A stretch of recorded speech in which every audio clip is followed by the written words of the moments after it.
Assalamualaikum warahmatullahi wabarakatuh. Perkenalkan, nama saya Muhammad Ito dari SMP Negeri 3 Cigemblong yang merupakan peserta CGP angkatan ke-9. Bersama ini saya akan memaparkan koneksi antar materi, yaitu mengenai kesimpulan dan refleksi pemikiran Ki Hajar Dewantara. Konsep pemikiran Ki Hajar Dewantara yang saya pelajari ada 3 poin penting. Yang pertama, arti dan tujuan pendidikan. Yang kedua, budi pekerti. Dan yang ketiga, kodrat alam dan kodrat zaman. Ki Hajar Dewantara lahir pada tanggal 2 Mei 1889, memiliki nama asli Raden Mas Suwardi Suryaningrat. Ki Hajar Dewantara dikenal sebagai Bapak Pendidikan Nasional. Beliau telah menampilkan hasil pemikirannya tentang konsep pendidikan nasional yang diimplementasikan melalui sebuah lembaga perguruan taman siswa. Pemikiran Ki Hajar Dewantara yang pertama yaitu mengenai arti dan tujuan pendidikan. Pendidikan diartikan sebagai tuntunan dalam hidup tumbuhnya anak-anak. Tujuan dari pendidikan adalah menuntun segala kodrat yang ada pada anak-anak agar mereka dapat mencapai keselamatan dan kebahagiaan yang setinggi-tingginya, baik sebagai manusia maupun sebagai anggota masyarakat. Kemudian, pendidikan itu hanya suatu tuntunan di dalam hidup tumbuhnya anak, karena mereka hidup dan tumbuh menurut kodratnya sendiri. Pendidik hanya dapat menuntun tumbuhnya kekuatan yang ada pada diri anak agar dapat memperbaiki lakunya. Meskipun pendidikan hanya tuntunan, tetapi memiliki peranan penting dalam tumbuh kembangnya laku anak. Kemudian menurut Ki Hajar Dewantara, pendidikan harus dilaksanakan berdasarkan semangat dan jiwa kebangsaan dengan berakar pada kebudayaan sendiri. Menurut saya, menuntun anak sama artinya dengan membimbing dan memfasilitasi anak dalam belajar. Membimbing dan memfasilitasi anak dalam belajar tentu saja harus dengan ilmunya, agar tumbuh kembang anak bisa tercapai dengan optimal. Untuk itu, kita sebagai pendidik harus terus mengembangkan kompetensi kita masing-masing, sehingga dapat memberikan pelayanan terbaik kepada peserta didik kita. Kemudian pemikiran Ki Hajar Dewantara yang kedua yaitu mengenai budi pekerti. Budi pekerti menurut Ki Hajar Dewantara merupakan hasil dari bersatunya gerak pikiran, perasaan, dan kehendak sehingga menimbulkan tenaga.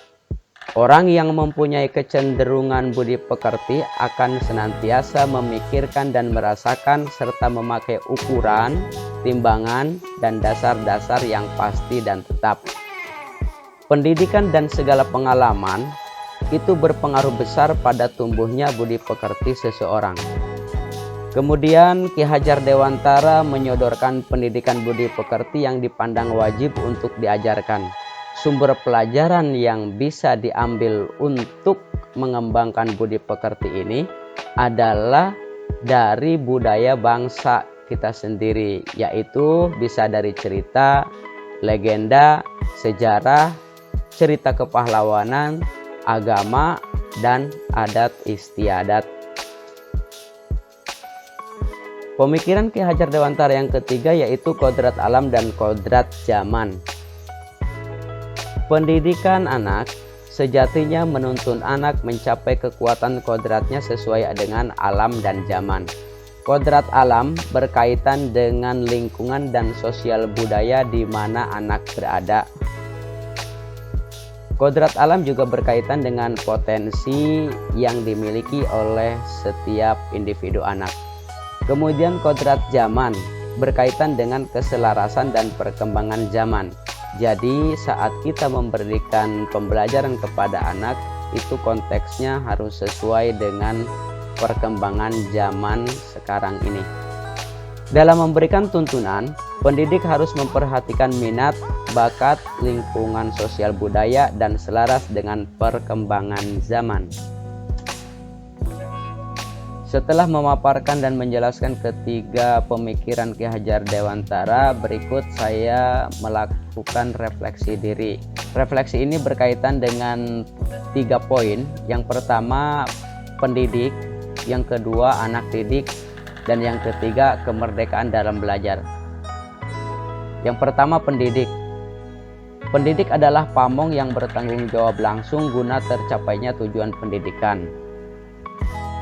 Berdasarkan pemikiran ini, hasil refleksi saya bahwa konsekuensinya selaku pendidik saya harus menguasai cara mengajar dan belajar.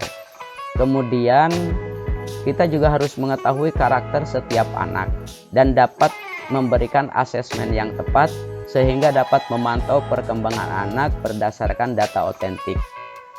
Kemudian mengenai anak didik. Anak didik merupakan sasaran yang harus diayomi karena setiap mereka memiliki kodrat yang harus dituntun, dibimbing, dan dikembangkan agar anak tersebut mencapai keselamatan dan kebahagiaan hidup. Oleh karena itu, selaku pendidik harus mampu memberikan pelayanan terbaik bagi anak. Pelayanan harus sesuai dengan tingkat kebutuhan anak. Kemudian kemerdekaan dalam belajar. Pendidik harus memberikan kebebasan kepada anak untuk dapat berkembang sesuai dengan potensinya atau sesuai dengan kodrat anak tersebut. Kemerdekaan dalam belajar. Pendidik harus memberikan kebebasan kepada anak untuk dapat berkembang sesuai dengan potensinya atau sesuai dengan kodrat anak. Kebebasan di sini tentu saja bukan berarti kebebasan yang kebablasan, tetapi kebebasan anak dalam mengembangkan potensinya. Tugas kita memberikan kebebasan kepada anak untuk dapat mengembangkan potensi diri si anak tersebut. Yang harus kita sadari bersama adalah bahwa karakter setiap anak itu berbeda-beda. Maka harus berbeda pula cara memfasilitasinya atau cara membimbingnya. Sekian pemaparan mengenai koneksi antar materi yang merupakan kesimpulan dan refleksi pemikiran Ki Hajar Dewantara yang bisa saya sampaikan. Terima kasih, mohon maaf jika ada salah. Wassalamualaikum warahmatullahi wabarakatuh.